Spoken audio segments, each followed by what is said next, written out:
OPD yang dipimpin oleh Sekda dan jajaran melaksanakan rapat di Gedung Geraha untuk membahas kembali kegiatan yang akan dilaksanakan pada tanggal 18 mendatang. Kegiatan pada tanggal 18 terus dibahas hingga dirapatkan. Hal tersebut dilaksanakan untuk menentukan jenis dan jumlah kegiatan yang disepakati pada hari HUT Lebong nanti.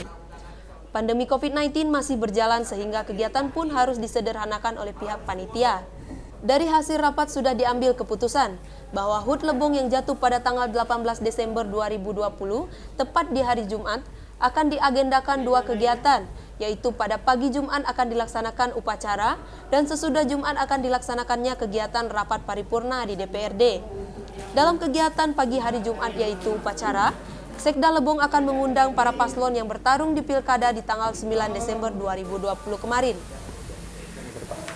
Yang kita undang pasti adalah tokoh masyarakat, kemudian yang pernah menjadi Bupati Kabupaten Lebong beserta wakil bupatinya, ke DPR beserta wakil-wakil ketua DPR, tokoh-tokoh masyarakat Lebong, baik yang ada di dalam maupun di luar, presidium, kemudian Pak Gubernur.